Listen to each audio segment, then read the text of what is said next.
ഒരു peaceful morning ചായം കുടിച്ച് പത്രം വായിക്കുന്നപ്പോൾ ഞാൻ അത് കണ്ടേ. ചിമ്മിനി ഡാമിന്റെ വാൽവ് തുറന്നിട്ടുണ്ട്. ഒപ്പം ഇന്ന് ബസ് സമരം കൂടിയാണ്. മൊത്തത്തിലൊരു പീസ് ഓഫ് അറ്റ്മോസ്ഫിയർ, ചുറ്റും മനോഹരമായ കാഴ്ചകളും നല്ലൊരു സ്പോട്ട്. കണ്ടപ്പോ തന്നെ ഇറങ്ങി. തിരിച്ചു വരുമ്പോ ആൾക്കാർ കൂടുതലാണെങ്കിലോ. ഡാമിന് ഡയറക്റ്റ് വരുന്ന വെള്ളമാണിത്. നല്ല തണുത്ത ഫ്രഷ് വെള്ളം. അടുത്തൊരു കൂറ്റം മരം, അതിലേതോ കുറെ ജീവികളും. പോണ വഴി ഒരു നീർച്ചാല് കണ്ടു. എന്താ ഈ കളർ? ഫ്രഷ് വെള്ളം ഉണ്ടാവൂലേ. നമ്മുടെ ഡെസ്റ്റിനേഷൻ എത്തി. ഇവിടുന്ന് ടിക്കറ്റ് എടുക്കണം കേട്ടാ. ആൾക്ക് 40, സൈക്കിളിന് ഫ്രീ എൻട്രി കേട്ടാ. ഞാനൊരു റീല് കണ്ടുണ്ടായി. കണ്ടതൊന്നും സത്യാണോ നോക്കാട്ടാ.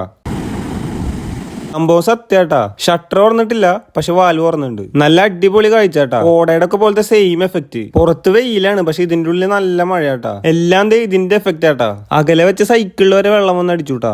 ഈ പാലം വഴി അപ്പുറത്ത് കിടക്കണം. പാലത്തിലാണെങ്കിൽ നല്ല തണുത്ത കാറ്റ്. വെള്ളമൊക്കെ സ്പ്രേ അടിക്കണ പോലെ നമ്മുടെ മേത്തൊന്ന് അടിക്കുന്നുണ്ട്. അപ്പുറത്തെ സൈഡിലേക്ക് ഒന്ന് പോയതേ ഓർമ്മയുള്ളൂ. പെരുമഴയത്ത് പെട്ട പോലെയായി. ഫുള്ള് നനഞ്ഞു കുളിച്ചു. വാൽവ് തുറന്നപ്പോ ഇങ്ങനെയാണെങ്കിൽ ഷട്ടർ തുറന്നാൽ എന്താവൂല അവസ്ഥ. ഡാമിന്റെ മോളിക്ക് ഇപ്പൊ കടത്തി വിടണല്ലോ. പക്ഷെ മുകളില് സൈഡില് നല്ലൊരു വ്യൂ ഉണ്ട് കേട്ടാ. ഡാമിന്റെ പിറകിത്തെ കാഴ്ചകൾ അവിടെ നിന്ന് കാണാട്ടാ. മഴക്കാലം ഈ സ്ഥലങ്ങൾക്കൊക്കെ ഒരു പ്രത്യേക ഭംഗിയാ. അപ്പുറത്തെ സൈഡിൽ കൊട്ടവഞ്ചി കൂടി ഉണ്ട്. എന്തായാലും വന്നതല്ലേ, അതും കൂടി കണ്ടിട്ട് പോവാം. രാവിലെ തന്നെ ഉണ്ട്, അധികം ആൾക്കാരില്ല. ചില കൊട്ടവഞ്ചികളൊക്കെ മലർത്തിയിട്ടുണ്ട്. ചിലതൊക്കെ ഡാമിലും കിടക്കുന്നുണ്ട്. ആ കണ്ണം മല വരെയൊക്കെ ഒരു കൊണ്ടുപോട്ടാ. ഞാൻ എന്തായാലും മലയെ പോകുന്നില്ല, നേരെ വീട്ടിലേക്ക് വിട്ടു. വീട്ടിലെത്തി. അപ്പൊ അടുത്ത വീഡിയോ കാണാം. Bye guys.